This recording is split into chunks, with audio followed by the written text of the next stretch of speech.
I'm so excited to be on the show. My name is Cynthia Virgon. Welcome to Unsung Heroes. I'm Chris. Hi. And I'll do a welcome too. Hi, everyone. Welcome. Nice to see you. Before we get started, don't forget to follow. I can't do this today. Subscribe, follow, slightly press, slightly caress, even kind of fondle. Never neglect. Never neglect. And I don't have our document up. Can you put the document in the chat, one of you, please? So this week we are welcoming one of the greatest people that I know in this industry. And he's very cool. He was actually the first person that made me feel so welcome at IAAPA Expo in Orlando. And so I'm super happy to have him on the show. You told me the story, but now I've just put two and two together. Yeah. No one should be telling that story live on TETV though, please. That would be really nice if we did not talk about that first night. Nothing happened. Not like that, ladies and gentlemen, not like that. Oh my God. I'm just realizing what that could have been understood to sound like. Oops. All right. God. Please.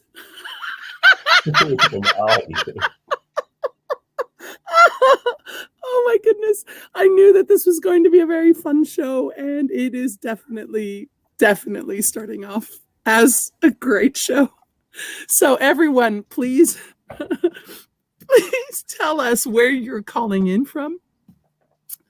Where you're listening in from, rather, would be the good word, and watching. Okay, call in viewers. So please tell us where you're calling in from, our viewers. And oh my God, Chris, save me. Save me. What are your shower thoughts for this week? Because I'm just out of it. Oh dear. I thought that everyone seems to want either like sex, money, and power, or one of the above. But it's kind of immoral to use one to get another.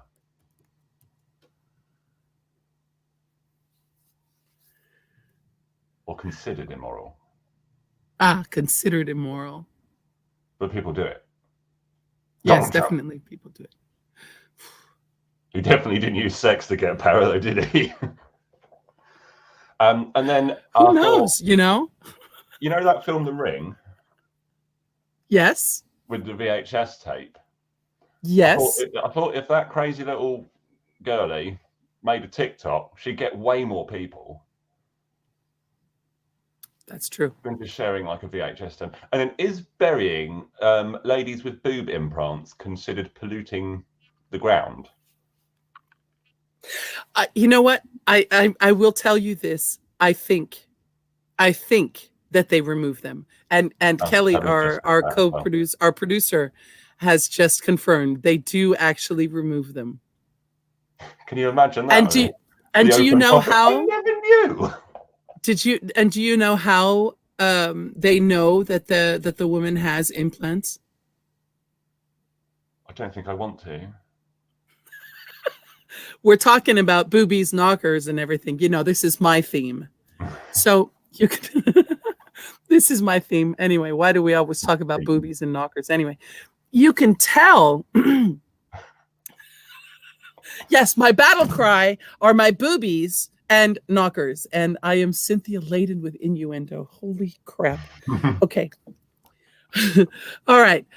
You can tell because when a lady lies on her back, the boobs go like that, but silicone fake boobs stay chick. Say chick. Stay chick. Turn your phone off. It's usually my mum that rings. I know. She probably forgot that I was on my show. I'm sorry. Anyway, Right. so yes, that's how we can tell those shower thoughts. Now, I'd like to go back to the power, sex, and money. But is it immoral? Okay. Is really prostitution immoral? Because No, but I isn't that wasn't thinking of it like that. I was thinking more of like, I will just get a raise if I go shag my boss. like that. But is that immoral? I mean, Well, like really against your peers, yeah, I would say it is. Against your peers, yeah, I guess so. But so yes, I think it is immoral. But I mean, is there a way to kind of see that as, hey, use what you got? I'm playing devil's advocate. I'm playing devil's advocate. I like playing devil's advocate. I've never paid for sex. Neither have I. I can't believe we're talking about this on Unsung Heroes on live television. Like, oh goodness gracious! Shall we invite our guests yet?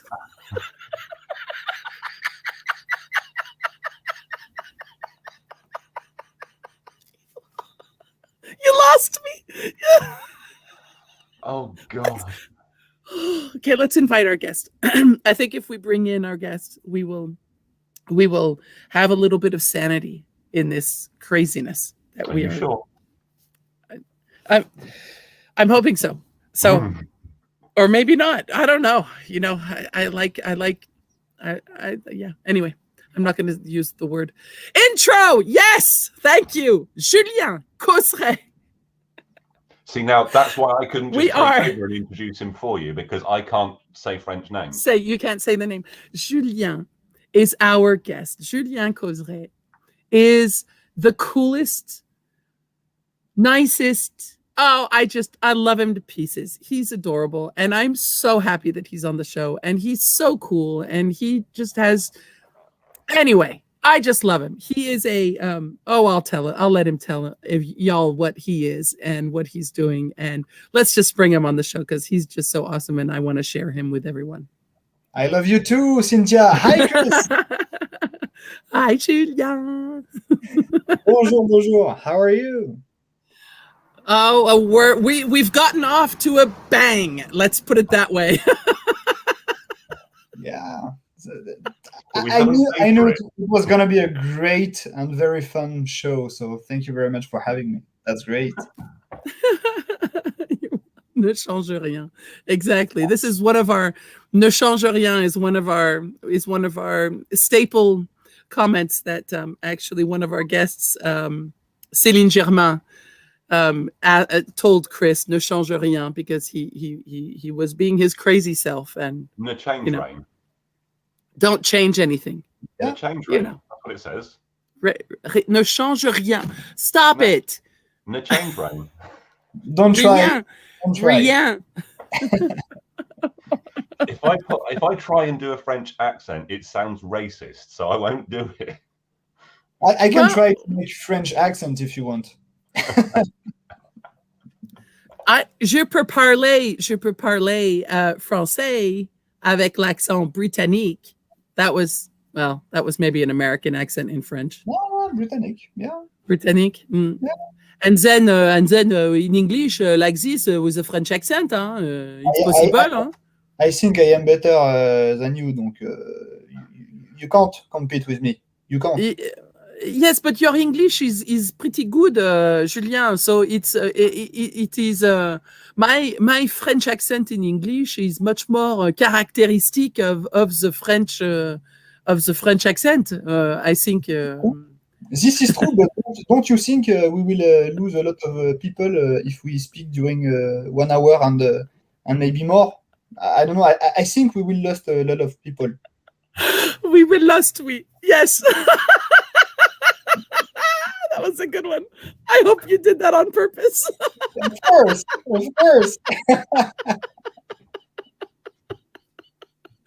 Kelly says something's hot, and I agree with Ryan Sam. Thanks UK schooling for us not being able to understand anything other than English.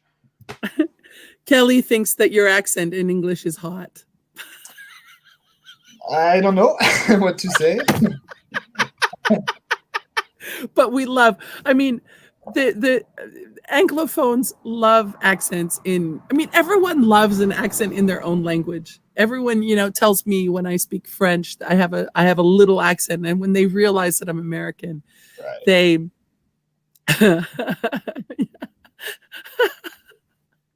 when they realize that I'm American and they say, oh, that's where the accent comes from. Yes, it's so charming. There was this little thing, No, but everyone. I mean, myself. I'm speaking for myself, but I wish my English would be as good as your French. So it's a great example of how you can master a language by being immersed into that language. So I know you have some parents. I know your story. Yeah. But it's a great example of how you can really speak perfectly two different languages, and maybe more soon. We will talk about it later. Maybe, hopefully. Hopefully. I don't know. I'll be speaking a mix of undetermined Spanish. What is Ryan's? I can assure my life. Ryan Sam is not hot. Ryan Sam, come on. All right, Julien, can you please introduce yourself to our community and tell us what makes you so cool and why I love you so much? And what you do. Oh yeah, that also, of course, what you do. That's a lot of topics to cover as the first question. We have the first question can last about 20 minutes if you'd like it to. Okay, sure. Well, no. First of all, thank you very much for having me. I love this show, and I'm really happy. I am the 18th episode of this series. So my name is Julien Causeret. I am based in France. I'm French, as you may have understood if you followed the introduction. I am working in the development department of Cirque Éloize. That is a contemporary circus company that is touring shows, theatrical shows, since almost 30 years now. I joined the company like a little bit less than 2 months ago, even if the headquarters is based in Montreal. And even if it's the pandemic, my location to work is from Paris, and I am representing a brand new division they have created 2-3 years ago called Éloize Entertainment. As you may have heard, they lost the particle on the word cirque on purpose because they have this ambition to develop their creativity, their products, their productions around the world on different industries. Not anymore, not just on the touring shows in theaters around the world, but into the theme park industry, into the destination at large industry, but also in the event industry, in the sporting event industry. We have actually already produced a few months back the World Championship of handball that happened in Cairo, in Egypt, and it's gonna be fun because we will, I think, talk a little bit about handball today because I have been practicing during 20 years this sport. So that's just a foul in football. Sorry, Chris. I said that's just a foul in football. A handball. Handball, yeah. We'll talk about that later. Well, note to self: talk about handball later. No, but I think that's pretty much it. It's a quick introduction. Maybe we can enter into more details if you want, for sure. Yeah. Well, I mean, like, what can you say? Like, what were the steps? What were the milestones in your life that brought you to this industry? Sure. I would say that there are 3-4 big milestones that gave me the taste of joining this fun entertainment industry. I would say that sport has been one of the major topic that took me into that industry.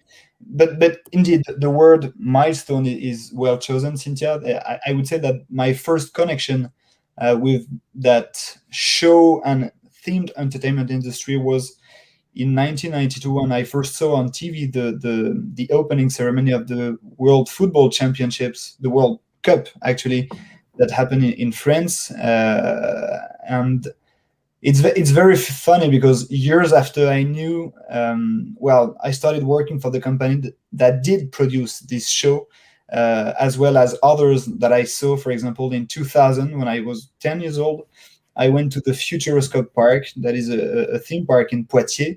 I hope it talked to a lot of audience here. I know, Cynthia, you know it, maybe Chris as well, but it's a very famous theme park in France, reaching around 2 million visitors per year, so it's quite successful. And I was 10 years old when I saw a nighttime show, the end of the day show actually, on the central lagoon of this park, of this beautiful park. And again, this show was produced by a company for whom I worked 20 years later. So I will reach that point in a bit. But I think somehow those two first milestone, and there are two others, those two first milestone had somehow influenced my choice in my career later. The third big step, I would say, is, in France, around the age of 13, at middle school, you have to make a kind of internship, professional internship. And back in the days, I had my uncle running a sporting event company in Paris.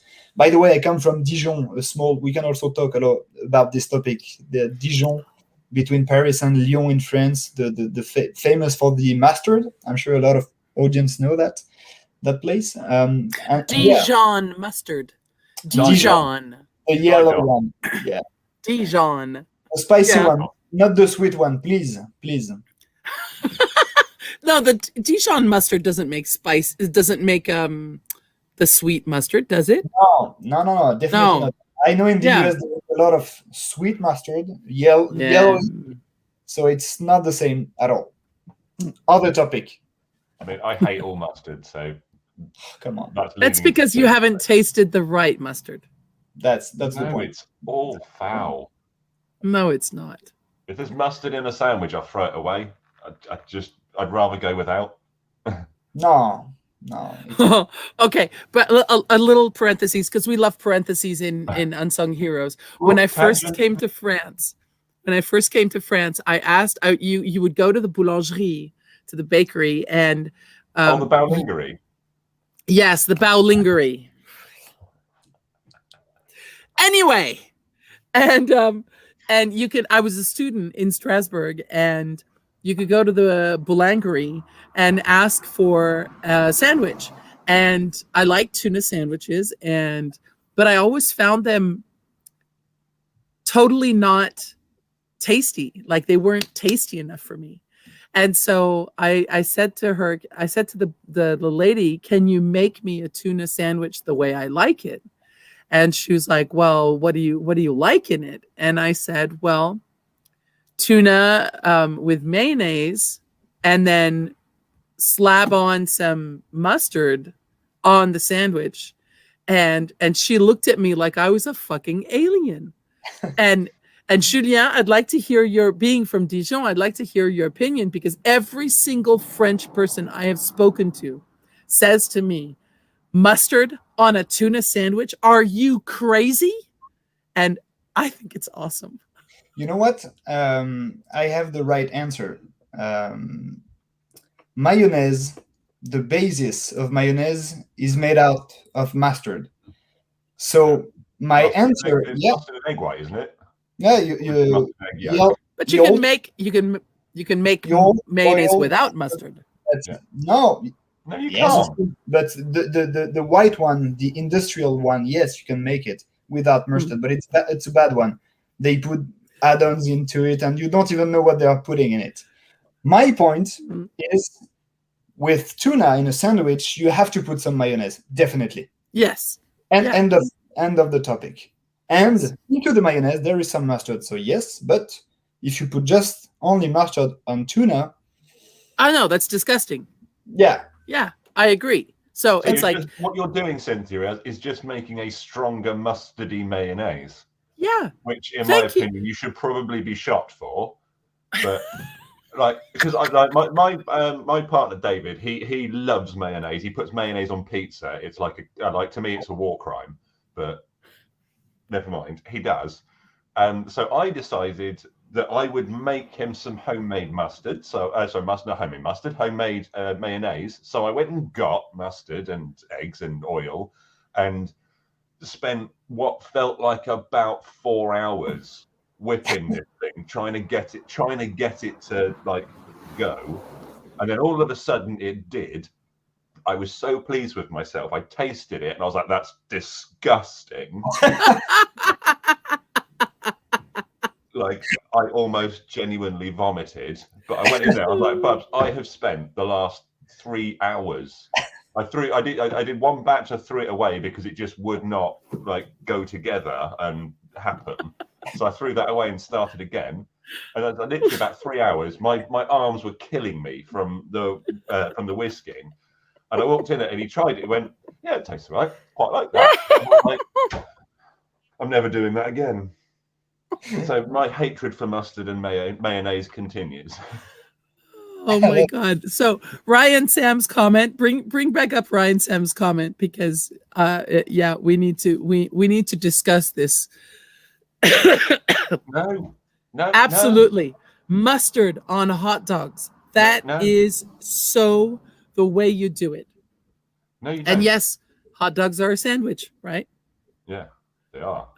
They are. All right, we'll get to that later too. We've got a lot of and chili and hot dogs. No, so okay. Didn't we say we're not going to talk about food? On top of a hot dog, absolutely.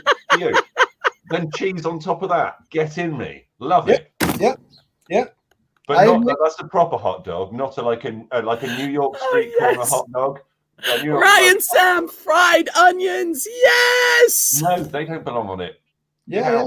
Get out of town. I agree. Oh, you have to. You're going to say gherkins belong in a burger next. Get out. But they do. No, it should be pickles bread, in a burger. Then it should be cheese. Then it should be bacon. Then it should be cheese. Then it should be beef patty. Then it should be cheese. Then it should be beef patty. Then it should be bread. That is a burger. No. Oh my God. You guys. Oh my God. We said we weren't going to talk about food yet. But anyway. This is so Chris it cooks. I eat. And we'll talk about you later, Julien. Anyway, no problem. I had the best burger of my life this summer in France. Of course. I did. It was the best burger I have ever had in my entire life. And oh my God, it was so good. And you know what? I'm going to actually say where it is. I will find out where it is because I actually loved it. I will get the name again. But it was so good. Anyway, so Julien, shall we continue with Guilty phone. Yeah, I'm looking. I don't quite remember. Yeah, I was saying that indeed there's this other milestone that led me into that industry, which is when I did this internship at something like 13 years old. I joined the company of my uncle for a week, and I got lucky in the choice of the week because there was kind of big events happening every day. And the last one, I remember it perfectly. On Friday evening, he got invited to a premiere of Cirque du Soleil here in Paris. And I remember that moment, I mean, for life, when I first saw the performances of the actors under this huge tent in the middle of nowhere, close by Paris. There is a big park called Parc de Bagatelle.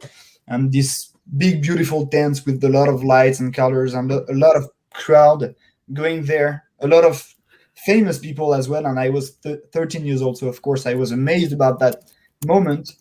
And I remember that I had this feeling that I would definitely love to work in that industry. Definitely. I remember it was a big milestone in my choice of career, I would say.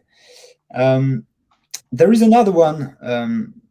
Again, talking about sport, I was something like 16 years old, and I was myself an athlete going into a stadium during the University World Handball Championship in 2006.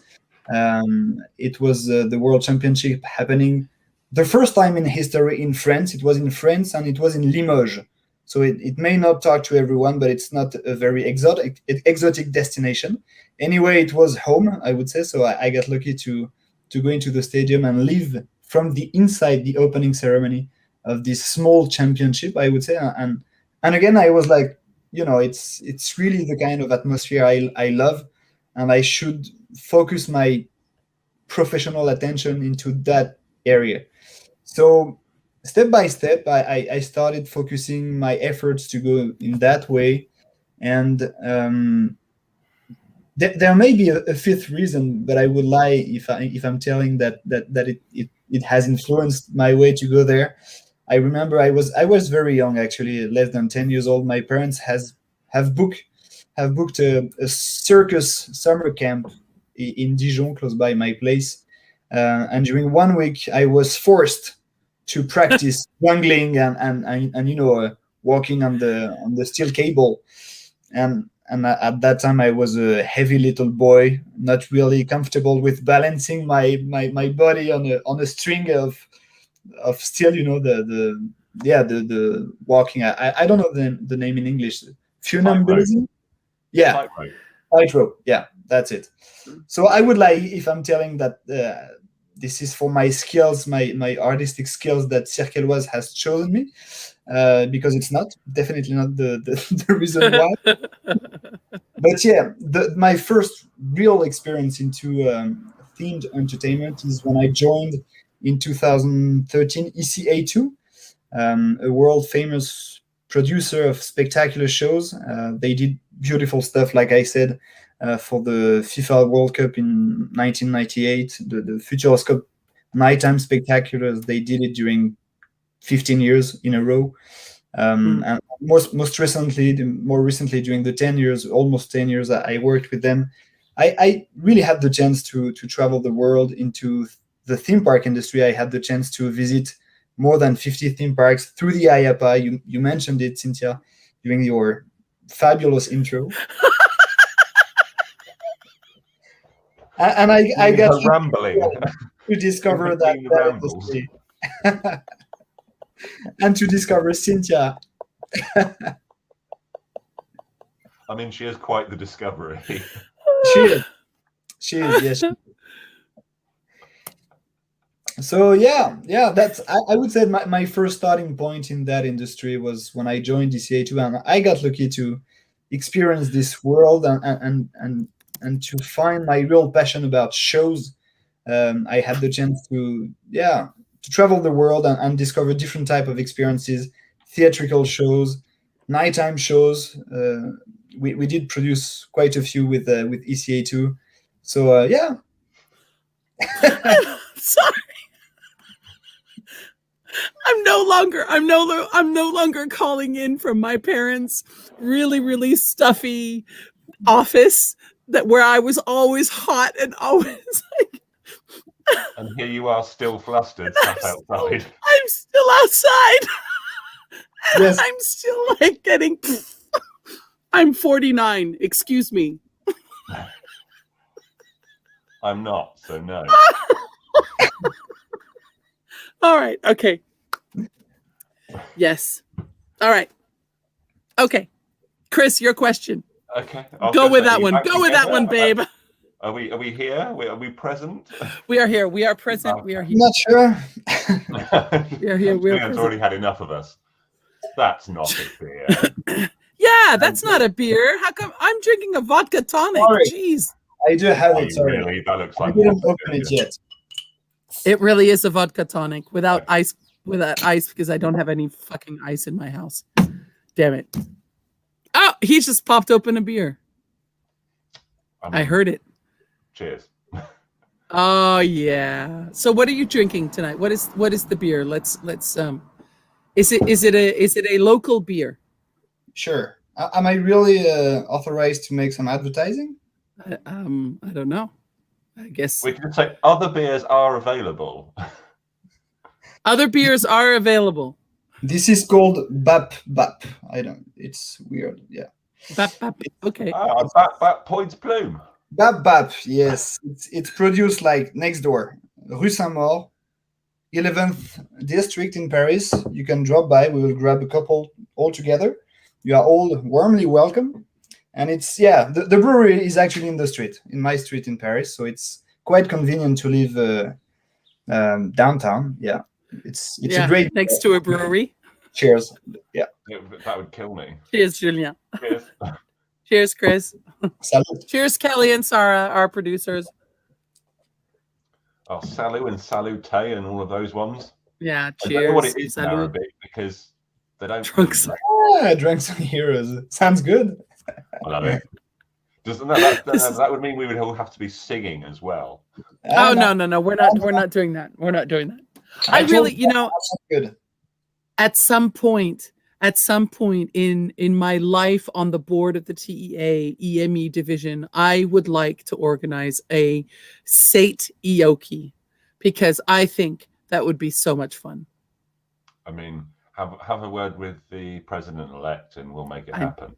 I mean, really? Oh, and okay, yeah, I'll make sure to do that.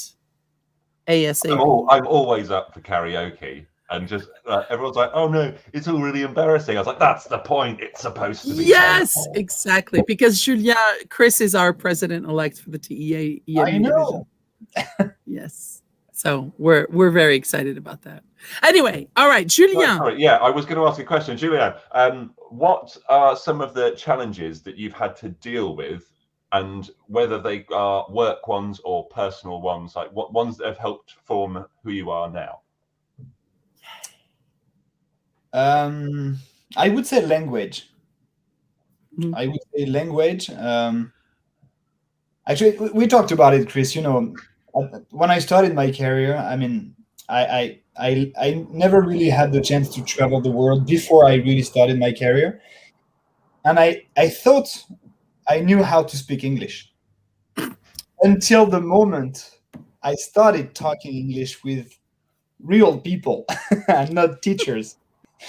And I would say that I struggled. I really struggled. And I mean, I didn't feel really confident at that time when I really started making business development, when you feel you can have a conversation in a topic you don't quite get yet. I mean, when I started in this industry, of course, you don't have the 30 years experience that your company had. You have to learn, you have to experience yourself, you have to feel different experiences before being able to talk about it. And when it comes to language with a specific vocabulary that you don't even have, then you're struggling. And I must say that I have been sweating a lot, having conference call with, I do remember, I'm speaking about sweating a lot because I remember my first video conference in 2013 with a Lebanese guy for a project in Dubai, big project, big development. And to be very honest, it was a nightmare. I was not really able to answer the technical question he was asking. I was on my own to that call. Somehow I managed, and there are always ways out to say, I have a bad connection. Let's summarize all of this by email. I will send you all the information. After I will debrief my team, and then I will let you know. So yeah, I would say that language was at the very beginning of my career in that industry a kind of challenge, and step by step, and I got lucky in the diversity of project I worked on. I've been working for projects in Kazakhstan, in Dubai, in China, in Singapore, in India. And with the years of experience, you are developing a decrypting method to understand Chinese people, Singaporeans, Indians, and I know what I'm talking about, because I do remember that night I was on holiday with in Bali in Indonesia, and we had this this very cliche moment, but real one. We had a fireside chat with an Australian guy, with my girlfriend. There was an Italian guy, an Indian guy, there was a Thai guy. I mean, during that fireside chat, there was so many people from different countries, and at one point we were all laughing about a specific topic. I don't even remember, but I remember the Australian guy by my side, bending close by my ear and telling me, "What the hell are you talking about?" And I was like, "Come on, don't you understand what we are talking about?" He was like, "No, I don't even know what you are saying," because he was not used to the different languages.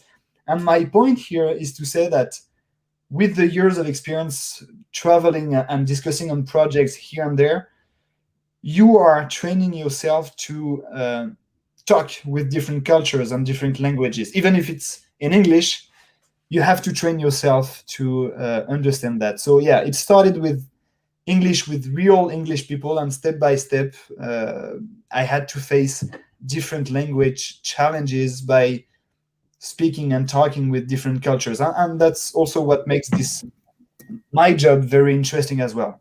Yeah. And then you were saying just in the prequel that you found it. I found it really interesting because obviously I think when I say I think in English, I don't even have an internal monologue. I'm one of those creepy people that doesn't hear my own voice inside of my head. I print words on the wall when I'm thinking. But you said it's just easier to think in English than think in French and translate. I thought that everyone that thinks in their native tongue and then they translate it to speak in a foreign language. And that's you're right. the first person I've ever heard of that just went, I just think in English, it's easier. Yeah, well, we do have a complicated language in French, even if, like I said, we are still always struggling sometimes with the way to put the right words on the right grammar. So yes, sometimes, and when you are struggling with a language which is not your own, you are always starting by your native language to translate it literally. And believe me, I did a lot of very long sentences because I was thinking in French and how to translate it. Cheers, Cynthia. And that's a tiny glass. It just doesn't work. It just doesn't work. So at one point you have to think in English, even if you don't have all the les réflexes, the right mindset to put the right words. But yes, at one point you have to think in English directly, definitely. I just find it all English is so much easier than French. Just when I was trying to learn it at school, it was like, no, it's not. It isn't. It's totally different. He has, she has, they have. It's the same word every time. Yes. But no, in French, there's 12 different words you need to know now to say I've got something, or he's got something, or she's got something. But there's like English is filled with exceptions. Does the noun have some sort of, like the object of the sentence, does that have some significance? And then, like, why is a cat female? Because it's like la chat, isn't it? Yes. Then, is it le chien? Why is one la chienne? Yes. No. So wait. Now, Chris. To inclusion. Yeah, I'm out. Chris, stop talking. Chris, there is le chat is the cat, right? The male cat, and la chatte is the female cat. Why can't it just be a cat? But because French people like to make things more interesting. But I will tell you this, Chris. If you want to speak French,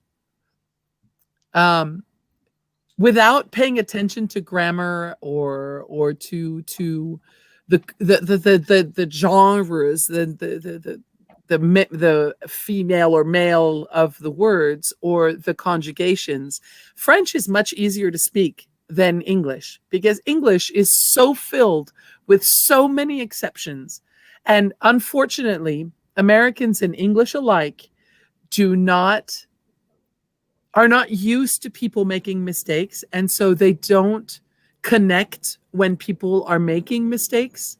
They won't understand. They'll say, well, what is the word that they're trying to say? And so communication for non-natives in English is a lot more difficult than communication for non-natives in other languages, not just French, because those other languages are, I don't know, well-versed in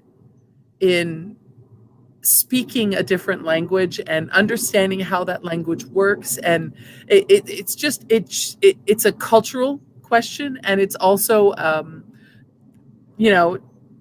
a power question, I guess, that Americans and Brits don't feel like they need to make an effort to understand other languages, whereas the French, they know that if they want to do international business, they have to speak English. Yeah. And it's a harder language to learn, really. But Ryan Sam put up a comment, and let's pull that up.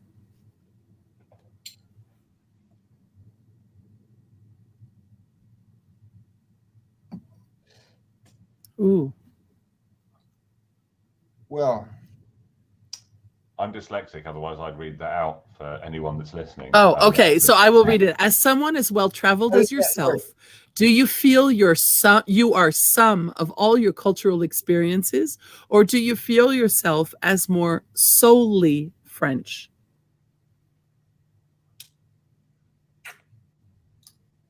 I mean, it's a hard question to answer, I would say.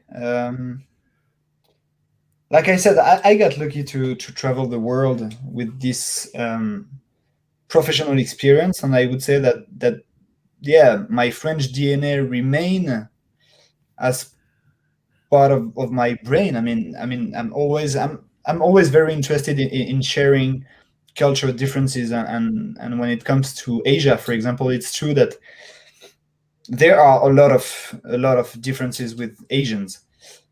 So I would say that as French people, yes, of course, we are not always very open-minded with different cultures, to be very honest. So if I feel solely French, more solely French, I don't know. It's a tricky question. Maybe, Cynthia, you can, since you have this double nationality, I would say, maybe you can embrayer. I mean, you can develop a little bit more that topic. I would say that I'm not the best in that topic. I think when you, so I mean, I'm like if there's a bicultural person in this world, stop it, Chris. If there's a bicultural person in this world, I just saw it come up and it just made me laugh. I'm not seeing any of the comments. Oh, there. Oh my goodness. My partner David's just joined in. He's at work, so he's obviously on a cigarette break. And Ryan Sam said, "Hi, David," and he's gone, "Hi, B-Pans." Oh, goodness. I don't even want to know the story about that. Anyway, the thing with, so for those of you who don't know, I was born and raised in the U.S. of French parents. Both of my parents are French. They immigrated to the U.S. before I was born, and I happened to meet a French guy and married him and had kids and came to France, married him, had kids, and so I really am truly bicultural. But I think that when I'm in France, my French friends think that I'm American, and when I'm in the U.S., my American friends think that I'm French. And what I tend to tell people is I take the best of both cultures and I make it my own. And I can see it in my kids, actually, who are born and raised in France, educated in the French educational system, very, very French, but they are in some ways so American. And it's funny how I can just totally see how American they are. And I know that that's the influence that I brought to them, or that, yeah, and even that my parents brought to them, because even though my parents are both French, they've been living in the US for 50 plus, my goodness, almost 60 years, I think. And they're very American. And but I that's like one end of the spectrum of biculturalism. But I think that people that work in an international industry like you and Chris, and we take, when you work with, Asian clients, or when you work with clients from all over the world, you discover their cultural differences, and sometimes those cultural differences make you realize that your own cultural standards, your own cultural values are maybe not as in line with your own personal values, and then you adopt their way of doing things, and you say to yourself, well, hey, okay, so meeting this culture, encountering this culture has made me realize that this is a value system, or their value system on this certain subject is more in line with my personal values. Because, I mean, it's funny, we talk about cultures, we say Americans are this way, and the Brits are this way, and the French are that way, and the Chinese are this way. And it is I mean, even though you can make general assumptions about a culture, there is always that individual factor that will always be different. And I mean, you can take what do we say about the Finns, that they like distance, and there's like this picture that circulates on the internet of the Finns that are at a bus stop, and they're like 3 meters apart because their personal space is so big. And I am so sure that I can find someone from Finland that does not at all agree with that. And it just that's just the way culture goes, where culture is just an amassment of an agglomeration of individual cultures that come together. And yeah, I think that working in an international environment is Mother. Mom. Checking in on me. Hi, Dwight. Hi, Lynn. Was I getting too serious? I'm sorry. Hi, Lynn. Hi, Mom. She's our TEA mom. We love her. She's everyone's mom. Did we give her legs? Was she legs? So apparent. I hope that Marguerite, if you are listening, I hope that you bring the legs to Sate, and that we have this ceremony of giving the legs, because I think, oh yes, the legs, yes, oh, I love the legs. Do you remember what it stands for? Because I can't. Oh my goodness. Okay. Because there was legs, and what was the other one? Can't remember. I'm so embarrassed. I was the one that, like, with Marguerite, we try. Oh my goodness, I need to message Marguerite so she gets back on here and talks about the legs. Oh goodness. So anyway, just to finish with the culture, I think that working in an international environment definitely forges our personalities and makes us better people. I just think that it makes us better people. The more languages we learn, even if we learn how to say hello, thank you, and goodbye, that makes us better people. I think we are in the business development specifically. It's essential to understand the culture with whom you are talking, discussing, exchanging. It's always feeding your mind. Whenever a project arises, you are able to react thanks to your traveler's background, and it's very essential to share your different travel experiences with a client that is looking for a specific project, to tell him, okay, I have quite a benchmark in my suitcase, which I would love to share with you. And from the business perspective, it's essential to share that, definitely. When it comes to the personal life, I would say that I'm speaking as a French person talking with French friends and a French family that did not much travel. You can appear as arrogant when you are starting sharing your travel experiences. Maybe you have faced that, Cynthia, and sometimes it's a little bit annoying because you are not doing that arrogancy on purpose. You just want to share what you have enjoyed 10,000 kilometers away from your family. And you know, the first thing I felt when I did my first trip to Asia, that was in Singapore. I went to this, this cliche Marina Bay Sands swimming pool, like infinity pool. And I remember the first thing I thought about was, I would love one day my family could share that moment with me. And years after, I understood that when I started sharing this kind of moments, experiences, photos, videos I took from my travels, I was feeling that we were not at the same level of sharing the information. They were not that receptive as I wanted to. Yes, Singapore indeed.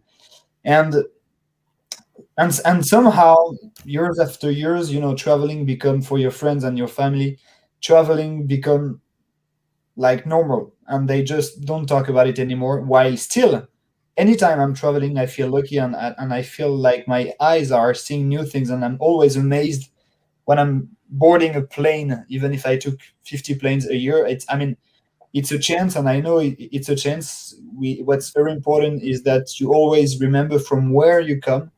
And again, we don't intend to be arrogant when we share experiences with your personal life, but when it comes to professional life, yes, for sure, we have to share those travel and culture differences. Yeah. Shall we kind of get into the pictures that you shared with us, the photos from your traveling and from the shows that you have created? Would you like to do that right now? Sure. I'm not sure I created any show myself. Well, yeah, that you worked on. Yes.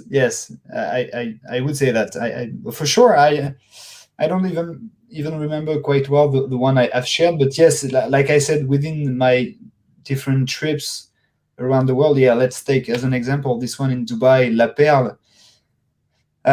It's true that as my generation, I love sharing my different experiences with my friends on Instagram, and this one, La Perle, for those who know, this show has been done by Franco Dragon, a famous Belgian artistic director who used to work for Cirque du Soleil.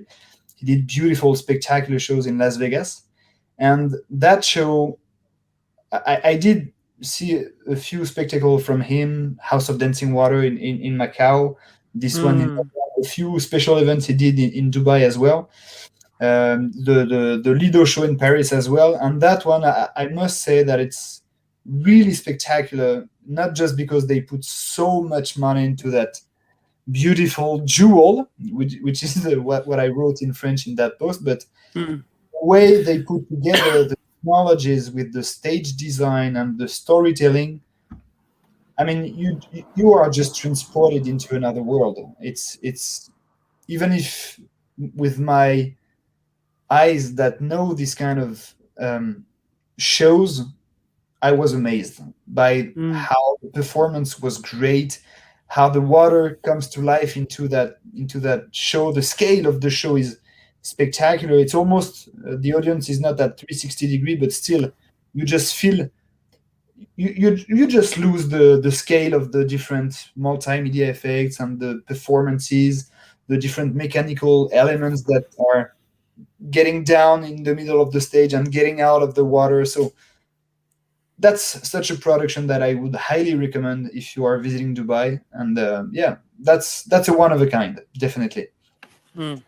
And it's true that this kind of project like this one from Cirque du Soleil I saw in Mexico, it's always very inspiring. Again, like I said before, when you have the chance to experience this kind of show, which represent the best shows in this type of entertainment in the world, you have to share your experience with your clients and your whatever the project you are working on. There are some small topics and small elements that should be taken as a source of inspiration for different type of project. This show, Lucia, to me, it was very powerful. I'm in love with the Mexican culture, and it's very funny because at the end of this show, I was discussing with a potential partner there in Mexico, and this Mexican guy asked me what I thought about this show, and I just wanted to tell him, yeah, that's great, that's nice.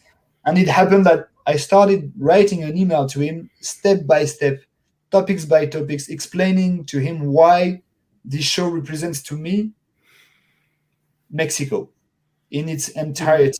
I mean, from the music, the way they managed to integrate football, being the DNA of the Mexicans, into that show, the way they use craftsmanship in the decor, like the cylinder made out of paper. I don't know how it's made.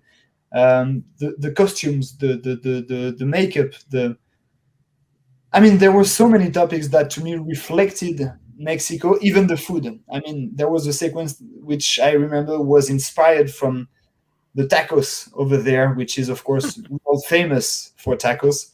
So yeah, Lucia was a great example of a big success, artistically speaking, and the production was absolutely amazing as well. Yeah. Yes. Fuerza Bruta. I think that's what I wrote in 2015. In French, it says by far the best show ever. 6 years ago, and I still think it's the case. This show has been made by an artistic director from Argentina, Dickie James. I shouldn't spoil too much about this show, but really it's breaking all the rules. It's breaking all the codes you may have in a theatrical performances. First of all, you don't have any seats. You don't have any ticket with a number where you have to sit. And to me, the experience starts there. It's like a concert, of course. You may go to a concert and not have any figures on your ticket, but still, we are attending here a theatrical show, but the action is happening not only at 360 degree around you, but also above you. And yeah, I shouldn't talk too much about it, because if anyone has the chance to visit this show, it's absolutely spectacular. And this image actually is spoiling what is to me the best effect, which is this large-scale swimming pool above your head, above the head of the audience, which is there from the very beginning. You don't even notice it's here, but it's here. And at one point, the performances are happening above you, and step by step, it's falling at you, almost. Yeah, I mean, I stop here. It's one of the. Where is this? I'm sorry, Julien. Where is this?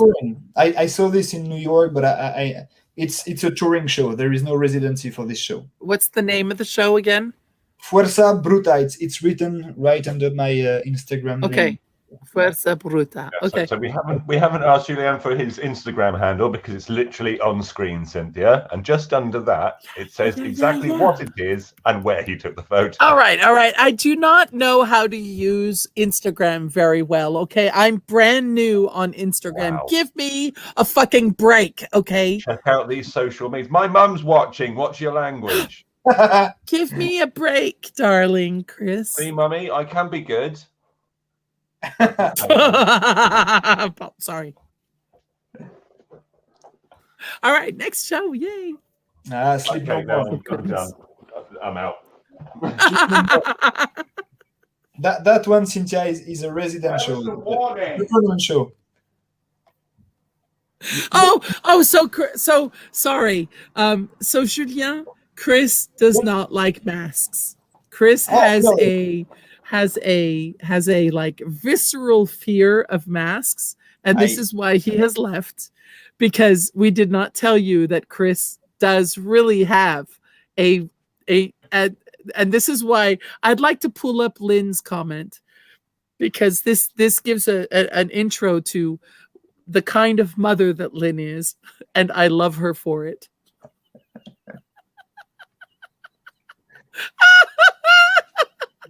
So she understood exactly why he left, because Chris does not like masks. Really? He like, oh yeah, he's we spoke. I can't remember who it was. One of our very recent guests. Oh my goodness, I feel so bad about this. He Michael Howell. Thank you, Sarah.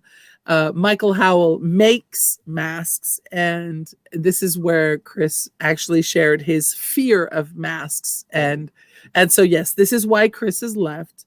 So we shall talk about this image together, and then I'll call him and tell him, we'll call him over and say, hey, you can come back now. You can say that the real reason is why you went to have a cigarette, right? Yes, the real reason, probably.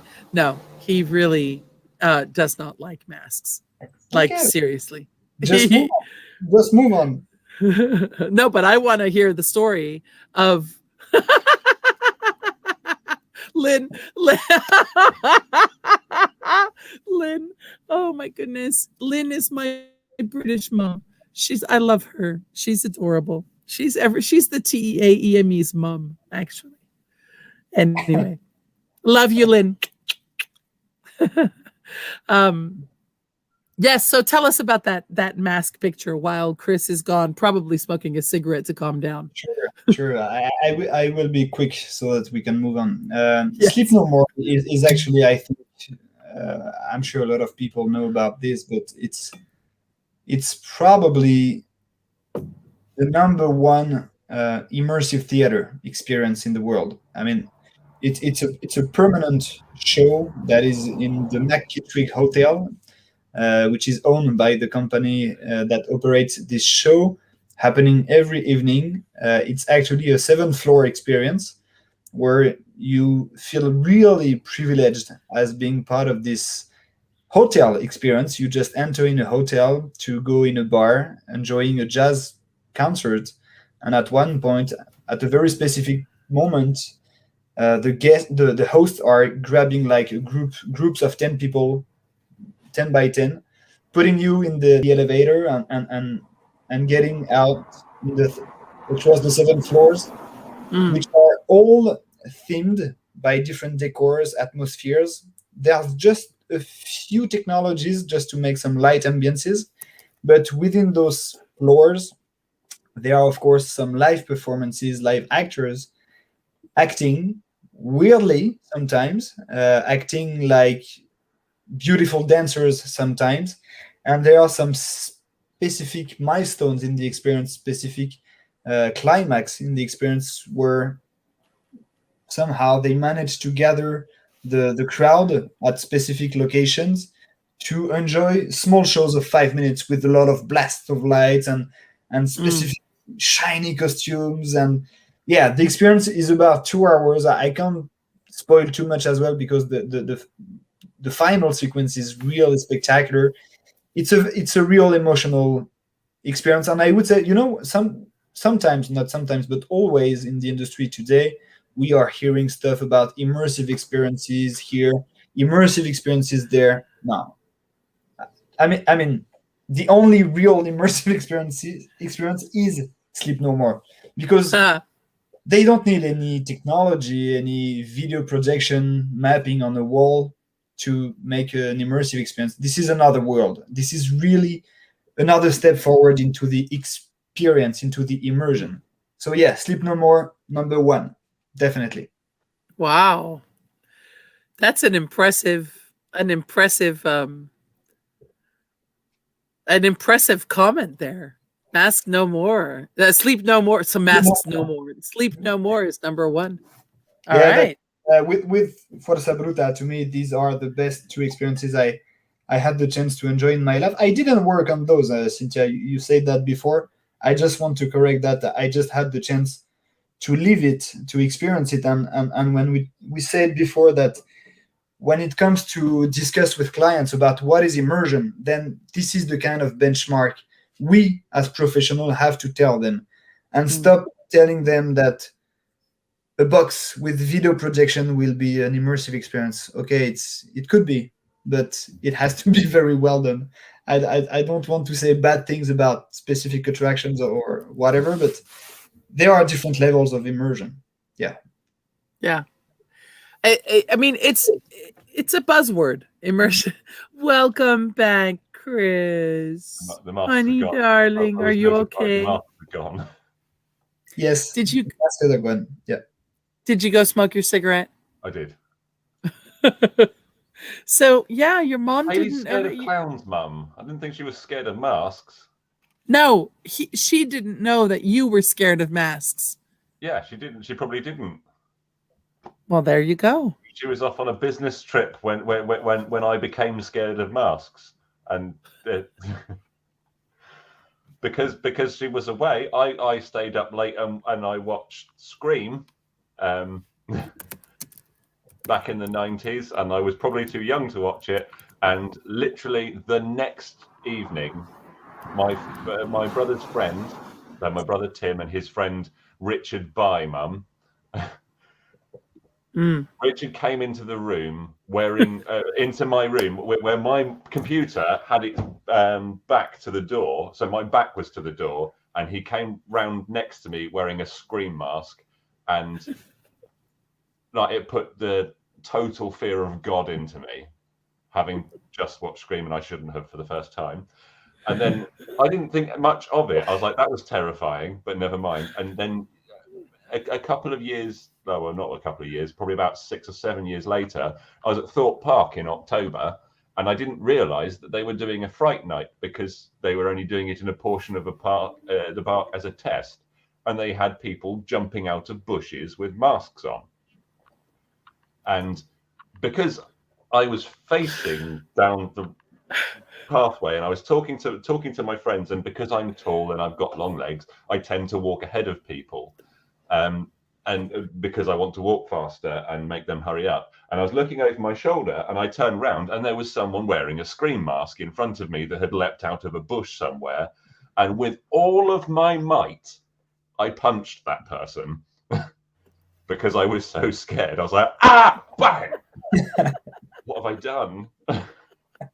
And this is why Chris is now like you know, a card counter in Las Vegas. He is now not allowed to go to any parks during Halloween.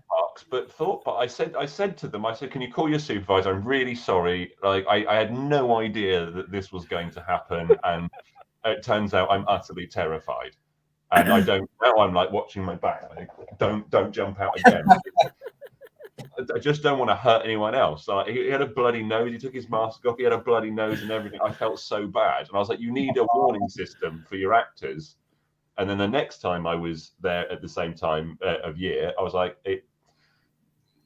is it a fright night? And they said, yes. And I said, right, I don't like people in masks jumping out at me. And they're like, oh, then you can put this red band round your wrist and they won't jump out at you. Or they'll make you aware that they're there beforehand so that you're not scared of them. I was like, no, I'm still scared of them. And they're like, so now you need a purple band as well. I'm like, okay, so I've got these 2 bands around my wrist. I'm literally walking around the park like this. Don't get me. Don't get me. I don't like it. I'll go cry. So yeah, I don't like masks.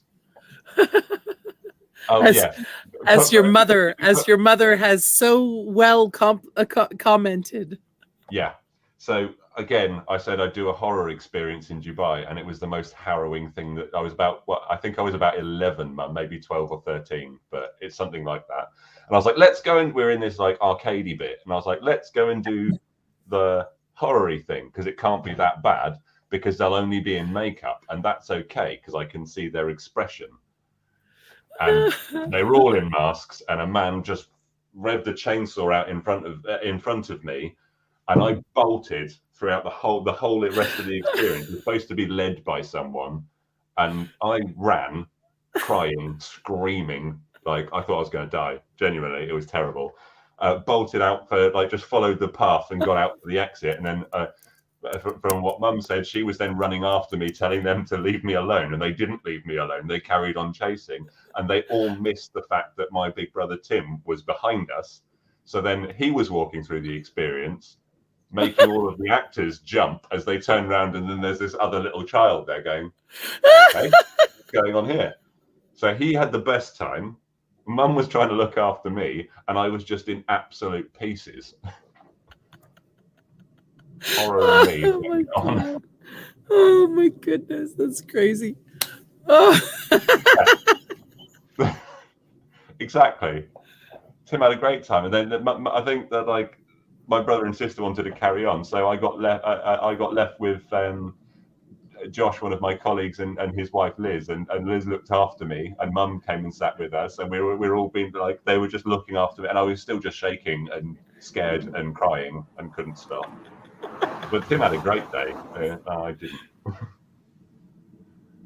Overshare. Moving on. Brian Sam had a great question, so let's pull that up. So, as someone who works on the AV side of things, projection mapping, lighting, sounds, etc., Patronus, you mentioned that immersion you prefer to be without technology is more immersive. So, what do you believe is missing when you add tech into that mix? So yeah, that's a great question. Maybe I said it the wrong way, but I didn't really say that I would prefer immersive experiences without technologies. My point is, if there is only technology, it has to be great. It has to be at the maximum capacities of the technology. In the other way around, if you don't have any technology, like Sleep No More, I mean, the level of the tools they are using is at the best level. The dancers, the costumes, the decor, the stage design, the storytelling, everything is top 10. Is in the top 10. You can't do better stuff than what they have done. So it's the same when you use only technology. So I would say that there are 4 or 5 key parameters that would make a great immersive experience. First of all, of course, the storytelling. The way you put the story, the way you bring a story to life, it's the most important thing. The second thing is the themed environment. If you just are in an empty box, then of course you will put on video projections, but it might be a little bit poor from the experience itself. Technology, of course, it's great to have good audio and visual, because you are mentioning AV, but there are so many other technologies that has to be put together to create a rich experience. I mean, you can have, of course, light, sound, but video, lasers, water effects. When it comes to integrate water, to me, it transports literally the experience to another level. And the last thing indeed is when you add some dancers, you will, whatever the scale of the project, of the experience, you will have a human point of interest. I mean, a scale that you know. So you will be able to adapt from your eyes the scale of a human being compared to a big wall that is filled with the video projection. So I think having this combination of storytelling, technology, stage design, human, will make the experience the most immersive. Now, it's true that it depends on the environment itself. It's quite hard to me to make a great immersive experience when you are outdoor, because there are so many parameters that can take you out of the experience you are having. So yeah, I would say it depends on the level of professionalism you put in all of these different key topics. Cool. I'm in awe there. I'm like, carry cool. on. I know. Talking. It's like, continue talking. We love it listening to you, Julien. I mean, I've said a couple of things on some of the projects that I've worked on. Being an AV guy, I've literally said there's too much AV here. like there is a point where it becomes too much, and I think I'm going to call it a fad and be in trouble for it. The fad of VR. It's like the most. People say it's super immersive, and I think it's like an immersive cop out. Like, oh, I'm going to put you in. I'm going to transpose your environment, and you're going to go do something completely different. And yeah, it's a laugh and it's a giggle, and it's cool for 10, 15 minutes. Yeah, but you can't have anything that's spectacular that involves VR, because it takes you away from being my favorite thing. My favorite show, my favorite anything, right, whatever you call it, my favorite themed attraction is Phantasmic, because you have the stunning beauty of the water projections, and then you've got the story that's amazing and follows all the way through it. So many actors, characters, and everything comes together, and it is the most spectacular spectacle that is still in existence. It used to be the Epcot show, but that's gone now. But yeah, to have everything come together with the right amount of everything, and the best bit of it for me is being able to sit where I'm sat on those really uncomfortable steps and look to my left and right and around me, seeing the reaction on people's faces, which you cannot do in a virtual environment. You can't see joy, you can't see people on the edge of their seats and how interested people are. And I think that you need to have that human connection, not just with what's going on as the spectacle, but it also has to have audience participation in some way. I agree. One has to stand up and start singing Sweet Caroline, but it does mean that you want to look around, and sometimes if you miss something, you can get the emotion of it from someone else. Right. We did a project in Germany that was all in German, which I said earlier, not so good at understanding, but with the soundtrack and the spectacle around you, as a rotating theatre that we were part of, and it was absolutely mind-blowing. And I'm like, I'm missing parts of the story because I don't get what's being said. And then I went on it as a visitor with a bunch of visitors, and I was like, now I understand what's going on around me. And I think that you need that, like you were saying, humans there, right, in the show and as part of it, but part of the audience too, to share the experience. Have we completely lost Cynthia? Has she just disappeared? Yeah, I think so. Yeah. Ah, wonderful. Finally. I'm joking. Oh, but I stepped away, so I'm assuming you just were talking about masks and other things. So I can just go on with questions. Production team, is that correct?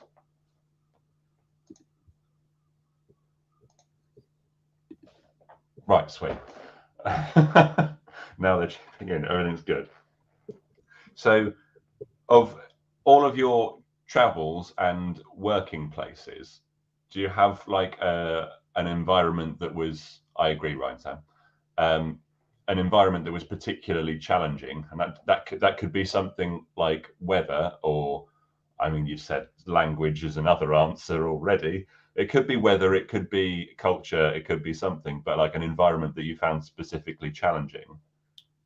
I was thinking about weather, but maybe it's not the right answer. I mean, you know, when you are working into business development, sometimes you are invited to visit a site. Let's take an example in Vietnam. You have a client that invites you to Vietnam to visit a site where after your trip, you will have to make an artistic creation, bespoke creation to that very specific location. So you have to go there, take pictures, photos, and come back to France to sit up with your teams, start brainstorming about the location you've just visited. And quite a few times in Asia, so again, Vietnam, there is a kind of level of humidity in the air.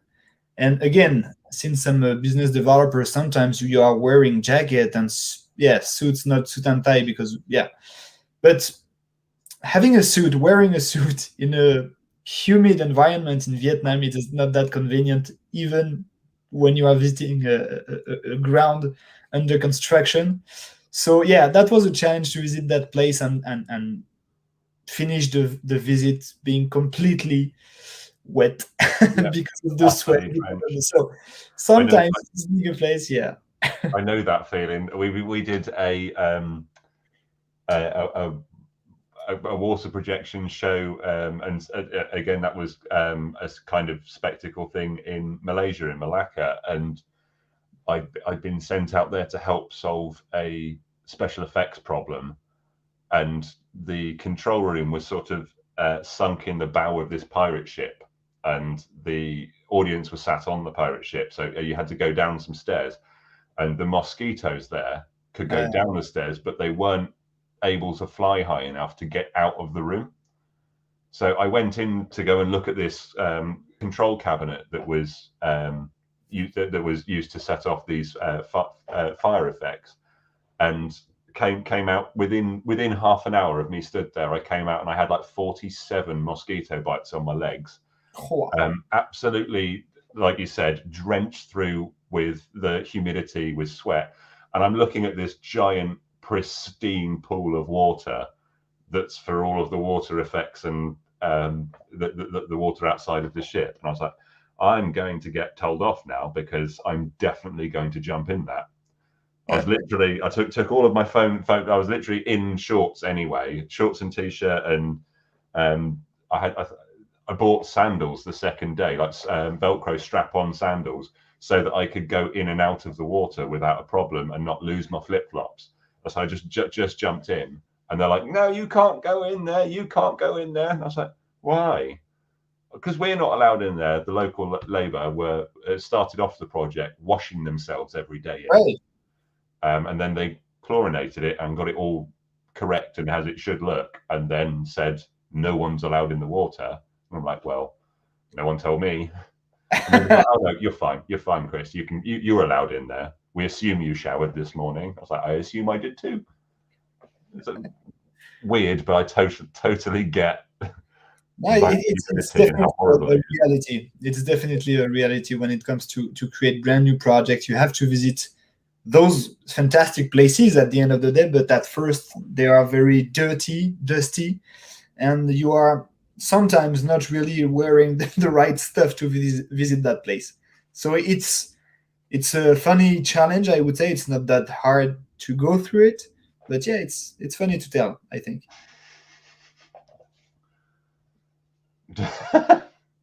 Sorry, I just saw Cynthia's going in the private chat. Right, we're gonna move on and skip most of our chunky questions. Here she comes. I'm back. You're back. Are you okay? I'm sorry. I'm okay.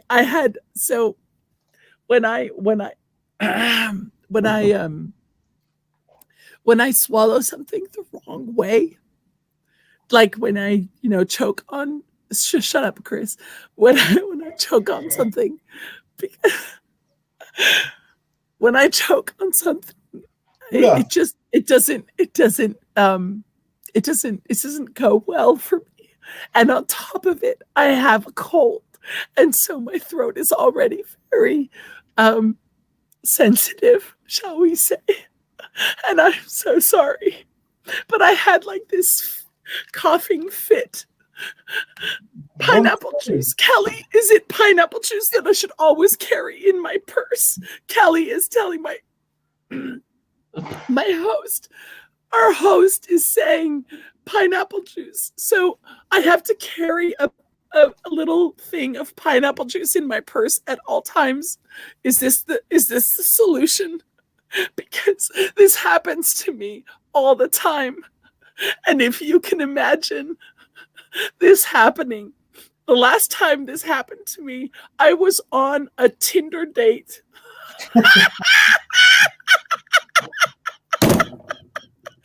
I was on a Tinder date in Geneva, on a terrace, on a patio, like a bar outside in the city with this guy. And I had a coughing fit, and you can imagine how embarrassing that was, because Thank God Kelly took me off because it's just not pretty. It's not pretty. And it's just like you're coughing and you're coughing and you're coughing, and I will not explain why. But when I anti-inflammatory. Oh, so Kelly is explaining in our private chat that pineapple is a bromeliad and it's an anti-inflammatory and acts as a painkiller. I hope that it will act as an immediate correction to whatever coughing fit I may have. So just to say, we are at an hour and 25 minutes, and Julien, we have not gotten past question 3. Oh la la. And so Chris and I knew very well that this show would be one of the better shows because don't say that. What about all I'm sorry. Yes, I said it was going to run longer. I did not. It's gonna. Sorry, it's going to be one of the funner and one of the longer shows. Well, I love you, Julien. Shut up. Okay, I'll shut up. I'm off. I'm up. No. But it's your question next as well. You told me you wanted this question in a very cryptic text. I do. I want this. I want this question because it's going to take us into another 30 minutes of show.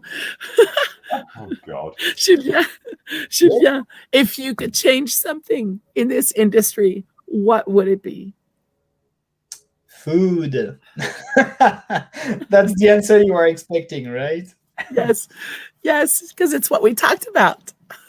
Right.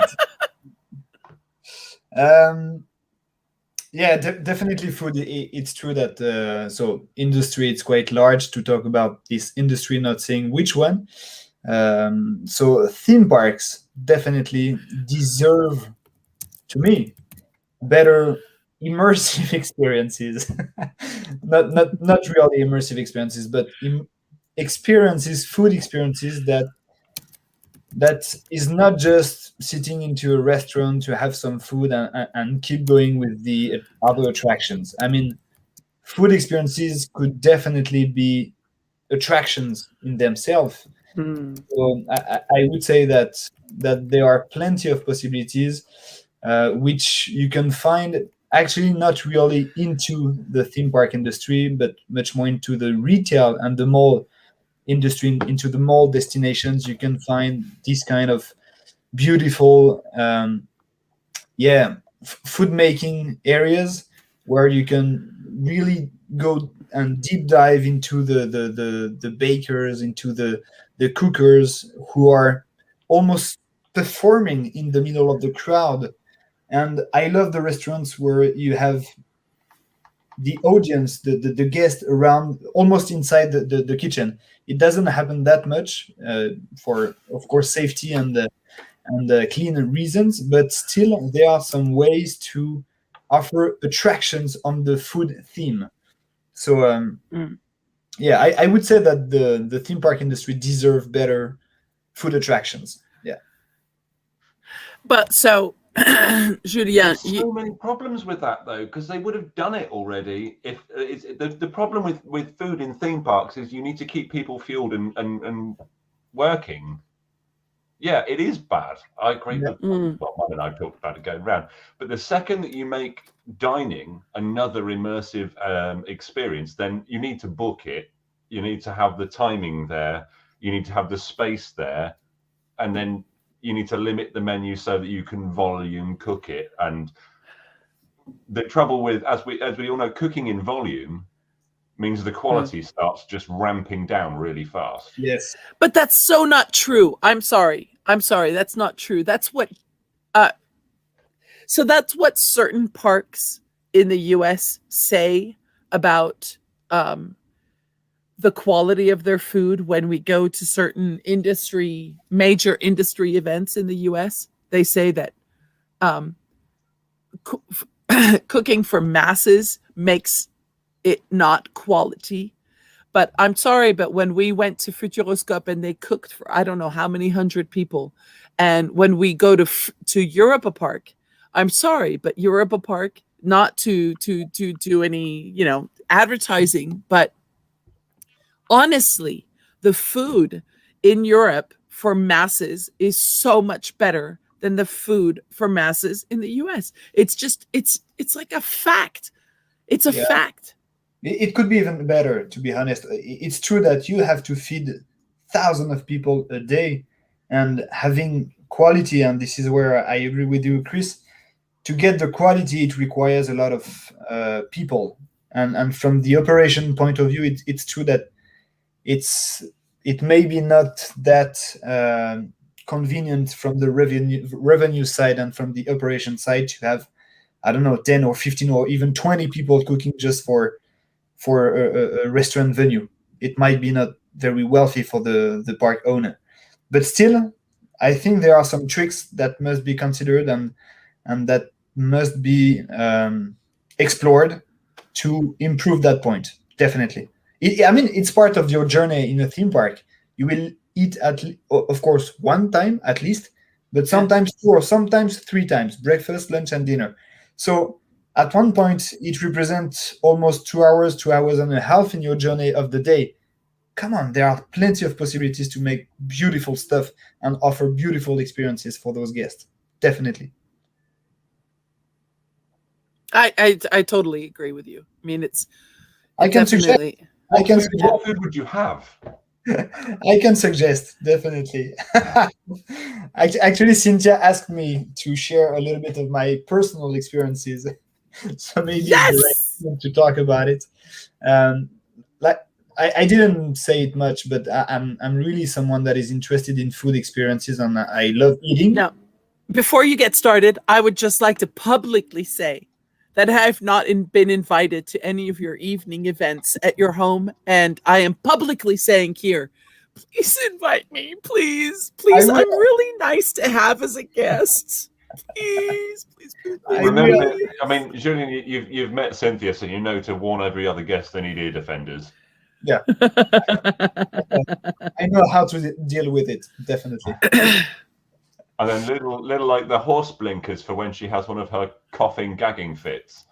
Oh. Yeah, but anyway, I will buy pineapple juice, so we might not. Don't get me started. So Ed, hello, Ed. Hi, darling.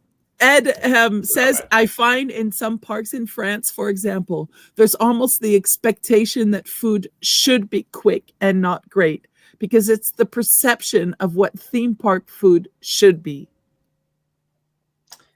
And you can go to the extreme of that and be super lazy as a park operator, Thorpe Park, and have KFC and Burger King inside of your park just to be lazy. But then that is also a soulless amusement park. It's not a themed attraction. There's not one themed attraction in it. But having that kind of food, I find it detracts from my day there. And I agree with Ed. Like it's not just France. I think it's everywhere, really. Yeah, definitely. Yeah. I think we all expect the food to be just so underwhelming. Meh. Yeah, exactly. Meh. Underwhelming. Yeah. I've eaten that, and now I'm back to doing something that I want to be doing. But then, do they do that on purpose? Because you can spend. I mean, yeah, they can make money out of you and by charging a little bit more and doing some nicer food, or they can push you to an attraction where they're going to. I mean, I had to buy in Thorpe Park because they wouldn't let me go on the rides with what was in my pocket, so I had to buy a little fanny pack, and it was from the Saw ride. So bought this to put my phone, my wallet, and my cigarettes in. Guess how much? 25? Yeah. £35. 35, come on. That's less than £3 worth of bum bag, we call it. It's very, very naughty bit of kit, isn't it, really? It's either a bum bag or a fanny pack. I didn't get it. Well, now we're not going to go into bum bag or fanny packs. Show us the food, please. Julien, Tell us about your That was foodie code for adventures. shut up, Chris. Theme parks, if you are listening to me, here is the best concept ever. I experienced it myself and I built it myself. Like you said, like you said, Cynthia, I used to organize some private events for my friends and families. Here, this is in the countryside, close by Limoges, where my grandmother used to live. And I took inspiration from the previous photo we saw. The chef is from Argentina. He's called Francis Molman. He's my food mentor because everything he cooks it on over the fire. Sometimes he just put on the fire with the coals and ashes, like you can see here on the photo. But sometimes, and I took a lot of inspiration from him, he's just digging like big holes, put a fire up during hours, and he can cook plenty of food, and we can see it on other pictures. But by hanging food on steel strings over the fire, by putting some pumpkin on the side of the fire, by doing big rolls, you can see, I think, in another photo, I've built a 1 hour, 1.5 meter charred roll that is filled with multicolor carrots and beets, as well as garlic. And there is a part of the photo that is missing, which is goat cheese. So you just roll this up. It has been cooking during 4 hours over the fire. And to be very honest, again, I took a lot of inspiration. I have no credit in that, just to have built it. But Francis Molman is the master into that way of cooking. And it was a big surprise for my family and my friends. They didn't even know I was preparing this. I just invited them to a weekend in the city, in the center, in the country of France. And when they arrived, they saw, first of all, the quantity of the food that was way too much. we could have lived, I don't know, during a week. But my point here is to say that having the right concept, having the right location, because of course I didn't have the right location. You cannot operate this kind of concept in a park if the venue is not built for it. Yes, smoked salmon. There are plenty of ideas of different type of foods, even for vegetarians, to cook food over the fire. And fire, to me, maybe I don't. I mean, this is something very emotional for me.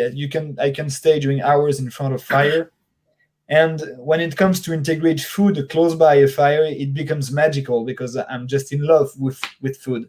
And when it comes to cooking it with fire, it's even more magical because it's not just like putting a steak in a pan. You just have to control everything: the weather, the wind, the rain, the how raw your food is compared to how cooked you want it to be.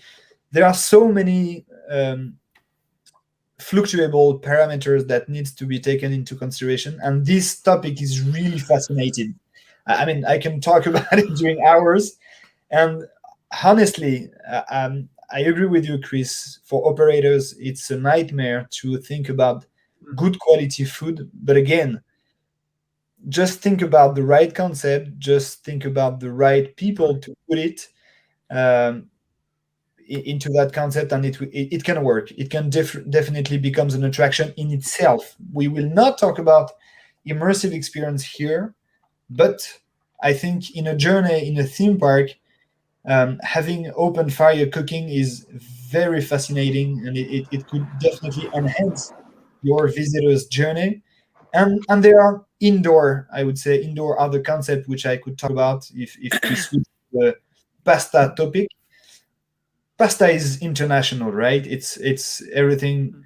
Everybody knows pasta. Everyone knows on how to cook pasta, even the worst cooker in the world. And 4 years ago, I started learning myself how to make homemade pasta and ravioli and how to feel it, how to prepare it, how to keep it longer, how to cook it the best way. To be very honest, it took me 1 year, full year, having every weekend some friends to my pasta party, like you introduced it, Cynthia. It really took me 1 year to build it myself, and at the end of the day, the process of making it is in itself fascinating, and there are just a few restaurants Oh, in London, in New York, to some places I visited to take inspiration from those pasta places. It takes time, but it's really fascinating, and to me, it represents an attraction in itself. If you go to, I will mention two specific areas. The first one, Chelsea Market in New York. There used to be this pasta factory made by Giovanni Rana, where they are making pasta in front of you, and I mean, I sticked to the window looking at it during 1 hour, and I have never seen that experience into a theme park, and it has its place in a theme park, as well as Italy. I'm sure you've heard about Italy. Yeah, another one, Din Tai Fung, the famous Xiaolongbao Ravioli from Hong Kong or Taiwan. I don't even remember. Today it's an international brand. I think you even have it in the US. Xiaolongbao is very complicated to make because it's filled with soup. So you have to make a jelly. wow. Yeah, you have to make a jelly from a broth. Then you fill the ravioli with the broth, and when you cook it over the steam, then you just put it in the mouth, and it explodes. Your mouth becomes full of soup made out of broth, chicken broth or beef broth. Anyway, pasta making and cooking over the fire could be, to me, something that has its place into a theme park, because it's fascinating. It's beautiful. You can make different kind of colors made out of organic ingredients. Here, it's made out of parsley and tomato paste into the dough of the pasta. So there's so many tricks to make it beautiful, and it just requires a little bit of handwork to make this happen. So please join every Saturday night in Paris, pasta party at my home. Can I? Oh, come? you do not know what you have just done, Julien, because I am only 3 hours away from Paris. So I I'm coming too. have I'm on my 3 way. months left in this country, and I will tell you that every single weekend I will be doing something interesting before I leave. So yes, and I've actually spoken to Eveline Viaume, and she wants me to come to Paris and stay with her. So I think we're going to be doing a weekend in Paris in October. In 3 words, free of charge. Oh, Julien. Like I said in our comments, if you have a twin, older or twin brother, I'm yeah. I really wanted to share that topic because we talked about it a lot, Cynthia, and you know my passion for food. Again, I could be talking about it during hours, but still talking about what could I change in this industry, definitely food, and there are some ways. I'm sure there are some ways. And yes, Liseberg is a great example. They have, to be honest, it's anytime I'm talking about Liseberg when it comes to food, this is the only place on earth in a theme park where I like to eat. Huh. Only place. That's God. Wow. I just want to eat all the food. Can you imagine? I was just thinking when you were doing showing the fire pit photos there, Julian. Imagine going to Tom Sawyer Island in Disney and then being presented with that for your lunch. Like, yeah, it'd be so cool. It makes sense. So tasty. And yeah, amazing. Like, you're right. It would be an experience. Oh. I'm sad now because I don't have any food to cook in. All I want to do is, like, as soon as we're done, just be like, I'm in the kitchen. Here I go. I made a katsu curry the other day with because one of my aunties is how do you say it? Pescatarian, the one that eats fish but don't eat meat. Pescatarian. No. I don't know. Pescatarian. Pescatarian. Yeah. I like Kelly is our all-knowing producer. Yeah, she's like the oracle. She is the oracle. She's the unsung oracle. She is the unsung oracle.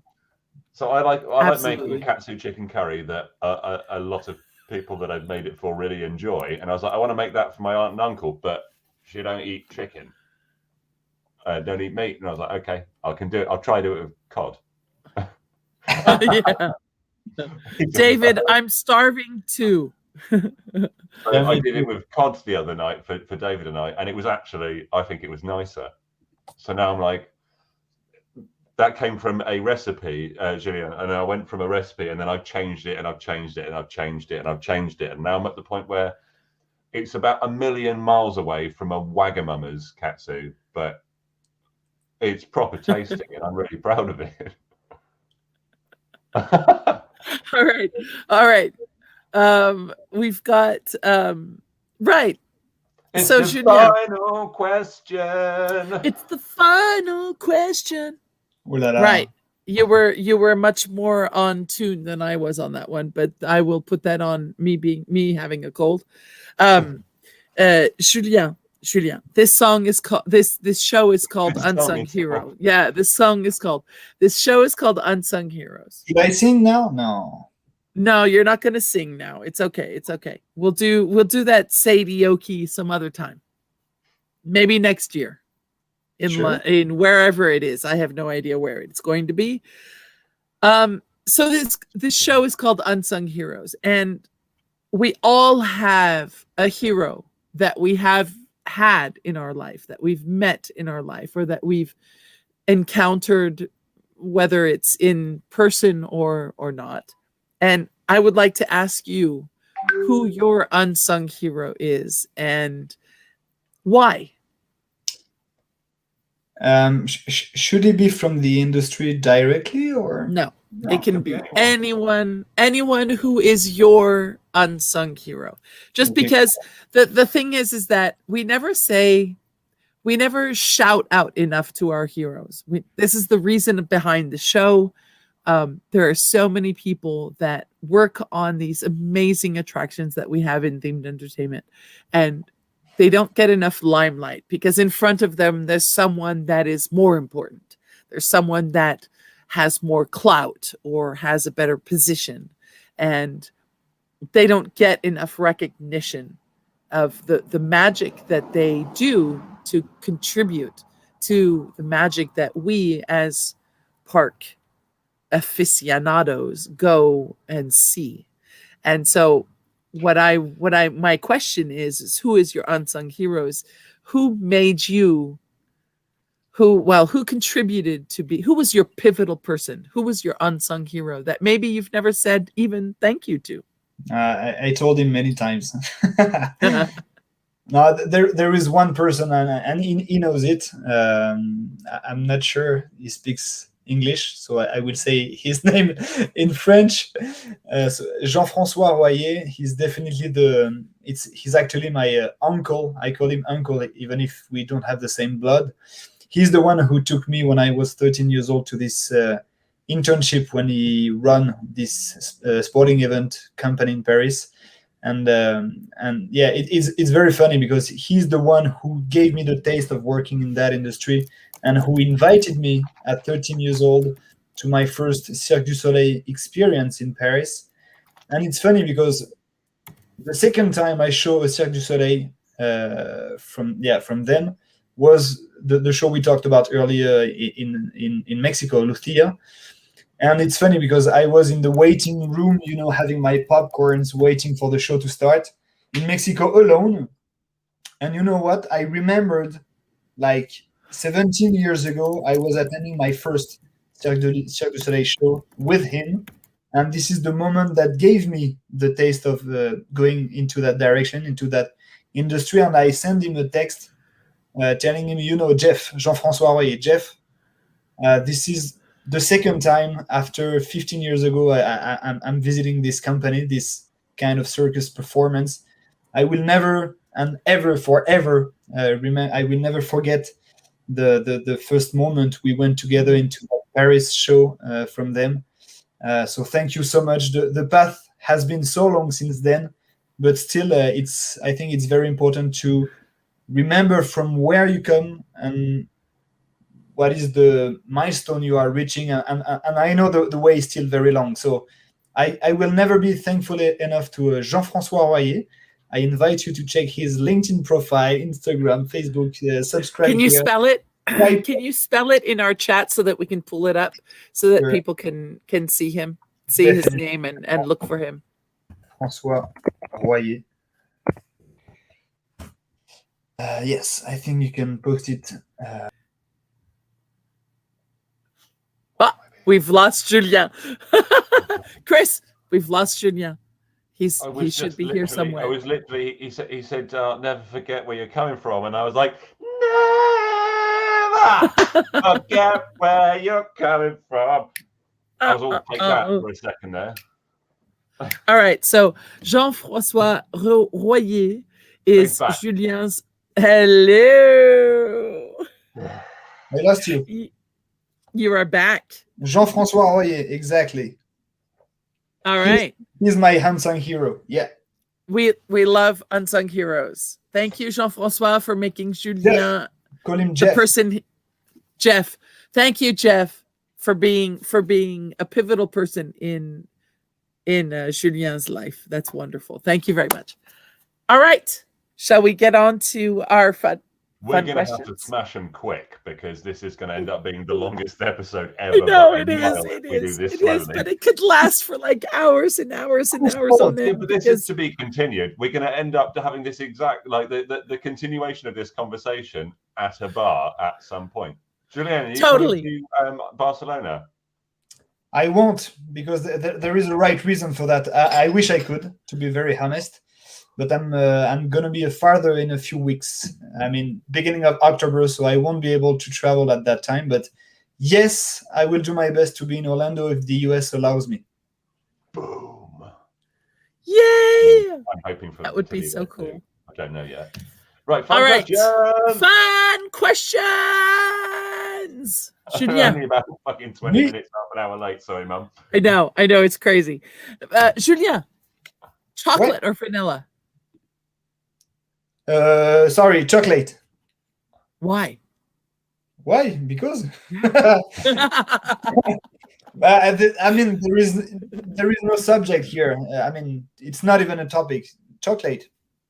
I so agree with you. It's not even a All right. What's the point? What's the point of vanilla? No, but vanilla can be good sometimes. Not always, but yeah. All right. Yeah. So, your best sandwich. But jambon beurre. I mean, all French people, we know that a good baguette, a good baguette, crispy baguette, just French baguette, good baguette, butter, salted butter, a little bit of salt, not too much, and a good ham. Basta. Not anything else. Simple. Keep it simple. It's so okay. So my favorite American sandwich is Reuben. And I know that Chris is going to kill me when he hears that because he's sick of hearing people say Reuben is the best sandwich. But if I had to choose a typically French sandwich, it would be exactly yours. That's the best. With the salted butter. And I do not have any I mean, in France, salted butter is like pain au chocolat et chocolatine. Yes, so that's y'all have absolutely no idea what I just said here, but there's the croissant.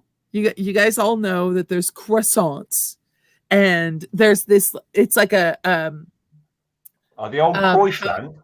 A croissant. It's like a half moon, and then there's the thing that's stuck with chocolate inside. Yeah. And there's the majority of France says that it's a pain au chocolat, which is a chocolate bread with chocolate. Yeah. And yes, it's going to be a fight. There's a fight kicking off in the chat because Kelly said, producer Kelly, come on screen, Kelly. Come and answer for yourself. Yeah, come on screen. Sandwich, holiday turkey is the best. And I said Earl of Sandwich is an insult to sandwich making because I will not go in the Earl of Sandwich. I'm not having it. That's your problem. That is your problem. It is delicious. No, it's not. The holiday turkey. You've not even go and have yourself a You've grilled never turkey. even had holiday turkey. It's so good, Chris. It's so good. No, because I'll just cook a fucking turkey. and have No, Christmas it's dinner. not I don't the want that in same. a sandwich. It's so good. It's not the same. Julia, when you come, we will go to Earl of Sandwich just so you can have one, maybe. It's so good. No, this is all hypothetical madness. I totally agree, but I mean, this is True. Unsung Hero. So then Chris said that Earl of Sandwich is an insult to sandwich making, to which I then replied, every sandwich I've had in the Earl of Sandwich has been terrible. No, Subway is an insult to sandwich making. I agree. Subway. Is making sandwiches. It's so bad. Subway is awful. Terrible. It's terrible. Oh no! It's like a newborn. Ryan, Subway is like a newborn baby's poop. It just appears, and it's disgusting, and you have to get rid of it immediately. No, you guys. Okay, Ryan, we have got to have. We have got to have a Ryan, sate. Sam, get out of town. We have to have a sate in Annecy. I'm just saying that we have to have a sate in Annecy, and then I will so take care of all of you, all of my TA peeps. I will be like, 2 questions. Okay, no, this is not the quick smash of fun questions as anticipated. No, it's not. Okay, all right. Best sandwich. All right, we've got that. So the jambon beurre, just to say, it's salted butter and ham on a crispy baguette, which is honestly, it is the epitome of French sandwiches. It is true. And sometimes with pickles, not too much, just a little bit. Oh no! Yeah, Pickles, not sweet pickles. Spicy. All right. Okay. Yeah. We gotta move on, Julien. Yeah. One thing that you own that you should throw out. My phone. I'm way too much stick to it. But, it's almost my third end now. So yeah. We could hear the dings during the show. Sorry. That's all right. Your favorite smell? It has to be quick, right? Onions on a pan with olive oil. Love it. Oh, yeah, he's right. That's good. Oh man, your least favorite smell? Fart. In a metro. Let me. Someone else is smart. Someone else is smart. In a metro filled with hundreds of people. Yes, fart. Yeah. Okay, I agree. Describe the rest of your life in 5 words. Love, sex, and music. I forgot food. 6. I was going to say, I was like, is it going to be food? Is it going to be food? Is it going to be food? If it's going to be love. Oh my God, you are so French. You are so French. I love you, Julien. All right. Sex with love and food, Kelly. Yeah. I've just seen the mother's comment. Mum, I will take you to a Subway. We can do a Subway. No, you don't do a Subway. I'll take you to Subway. Oh, man. All right. So, Julien, if you had to only listen to one song for the rest of your life, what would it be? 3 little birds is by my doorstep, singing sweet song, a melody pure and true. Say it. This is my message to you. Bob Marley, definitely. Oh man. Ben ouais. Putain. Like, where did that come from? You know what? Since the beginning of my girlfriend pregnancy, I'm singing this song to my little baby growing up. So she is growing up with this song. Oh, that's so sweet. Oh, that's so sweet. All right, you're going to make me cry. So I'm going to move on to the very last question. Not the very last question. No, there's two. We always do these two. I'm doing them. Mum's on, so I won't say that. I was going to ask another question about books, but you can go ahead. Oh, books. I am going for the longest show in Unsung Heroes history. I think we're already there.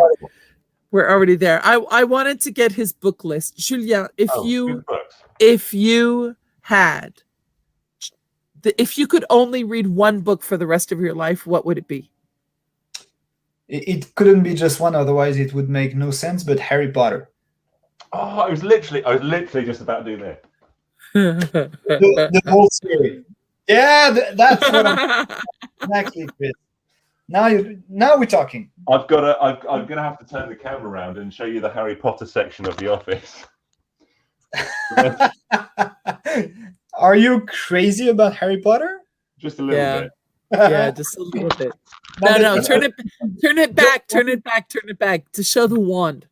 Oh no, I was going to get the wand. I was going to bring it, and I always say the same thing about this wand. No, but if I have, this is not a reproduction. I always say that this is the actual Elder Wand because it makes me feel super powerful. Okay. So, Harry snapped it over his leg and threw it down the canyon, and I was stood at the bottom and caught both pieces, and then just like brained it together. So yeah, absolutely. No, but then to the untrained eye, also looks like some sort of weird sex toy. No, stop it! Stop it! Don't go there! Sorry, ma'am. Don't go there! Jesus Christ! All right, Julien. Yes. You are almost at the end of this Unsung Heroes show, but you do have 2 questions to deal with. I'm going to have one of my old favorites. 3 questions. Julien, if you had to ride into battle on an animal. Sorry. Say it again. Sorry. If you had to ride into battle on an animal, what would it be? And it can be a mythical animal. It can be a creature. Lions, because my dream have always been to make hugs to lions. So maybe and we're gonna have to just hold on a second. Hang on a second. Oh God, what are you looking for? You did do a hug to a lion, Chris? You did have this chance? I actually would love to hug a lion. Cool. Oh, is this God. you? That's me stroking a lion. That's cool. That's super cool. Yeah, there we go. I don't know how hard. It's all backwards. Kelly, help. Come on. Oh my gosh. Yes, but it's a she, right? Yes, that's a she lion.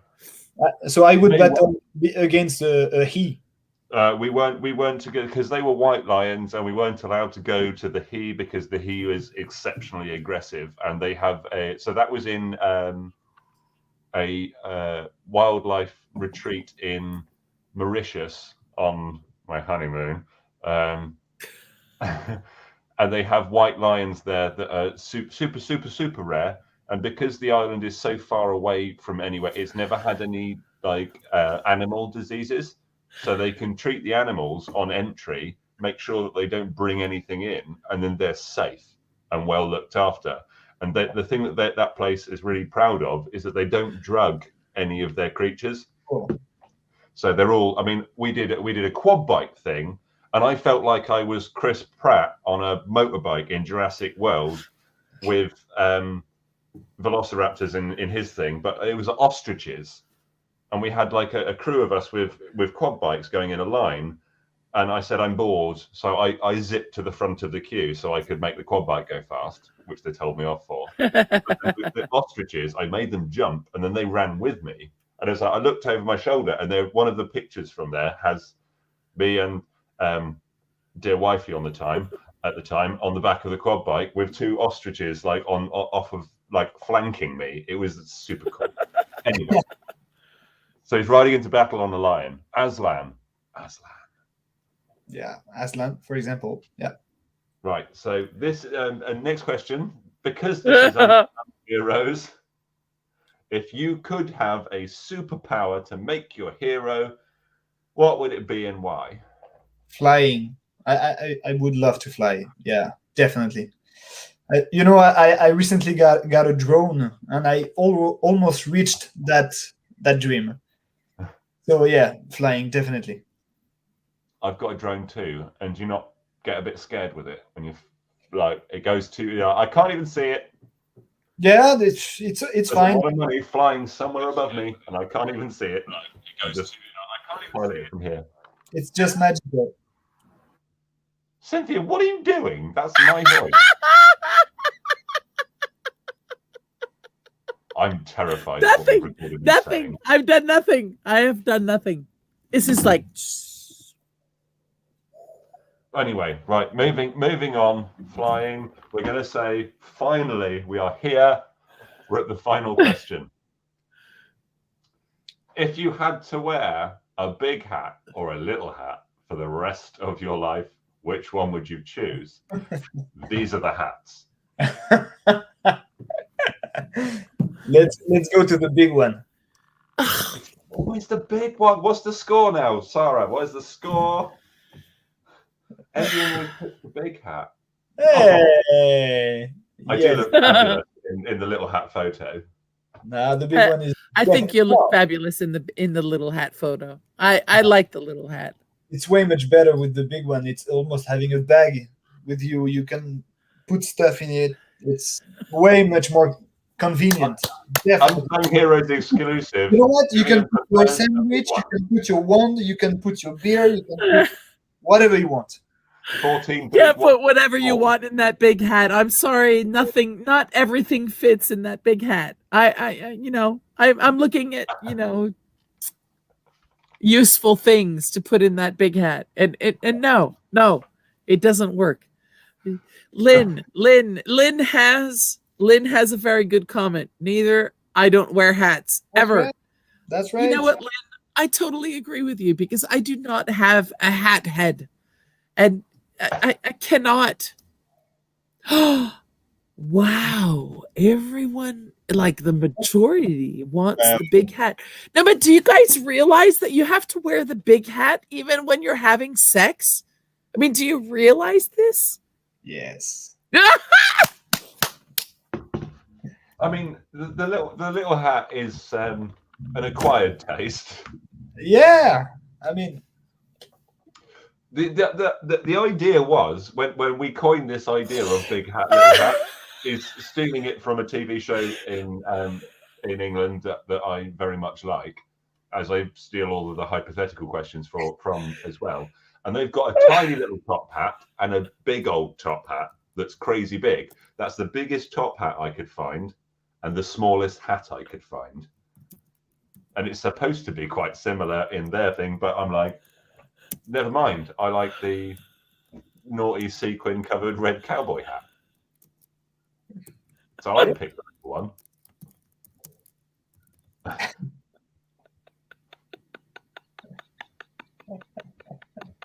Why are we falling apart?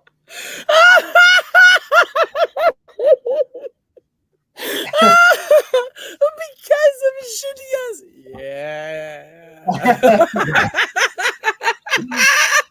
He just channeled everything French. Everything French was channeled in that. Yeah. Mais, yes, mais c'est clair. Sorry for that. No, don't be sorry. Pepe Le Pew. Pepe Le Pew. Oui. Ne change rien. Ne change rien. Exactement. Voilà. Ne change rien. It's wonderful. We love it.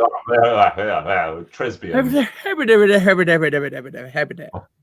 All right. So, like, please stop. End this. So, Julien, we have now broken the record of the Unsung Heroes television, whatever this is, show. And thank you. I knew that I wouldn't be able to stop this show because I love talking to you. And I would just like to say one thing. When I started this show, I said that you were the first person that made me feel welcome. And at IAPA Expo Orlando, and you were so cool. So I will clear this up just to make it very clear. I will clear it up. Julien and his colleague, his ex-colleague now, Emmanuel, and I got to talking, and you invited me to the premiere rides party.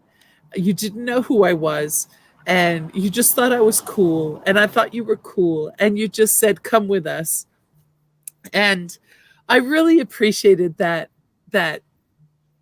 I mean, it was, when I talk to people about this industry who are trying to come into this industry, I generally tell the story about Julien and how he was so welcoming, and how he made me feel like part of the family. And so thank you so much. And you are a wonderful person. And I'm so fucking happy that you're going to be a dad. And I know that you're going to be such a cool dad. I cannot express how Gushing. I'm gushing. I need to stop gushing. So Julien, you're cool, dude. find you? Where can we find you, find Julien? you? Yes, we did talk about your Instagram, but tell us your Instagram. I gush. I'm sorry. I like gushing. Find me anywhere. First of all, in Paris. I'm living close by the Atelier des Lumières in Paris. So if you drop by that street, you are warmly welcome to have a couple of drinks downstairs, not upstairs. Instagram, sold backstage on LinkedIn, Facebook, wherever you want. Yeah. Fantastic. Julien, it's been Thank fantastic to meet you. I cannot wait to meet you actually in person and have all of the conversations that we can't have on here. Will be great, Chris. I can tell you. Yes, because even though our show is very, very open, there are certain things that we are not allowed to say in this public forum. Nope. So should we say thanks everyone for watching and joining us, commenting. Yes. Thanks, Ryan Sam, for commenting lots. Thanks, Mum. Big shout Thanks, out to Mumsy. We love her. Love you. Thank you, everyone. Thank you, Julien, for being a part of our show, for being our unsung heroes for the week. And thank you for having really, thank you Remember very much. to go hug a hero. Yes. God damn it. So make the world a better place. Go hug a hero. Bye, everybody. Oh, we're back. Yeah.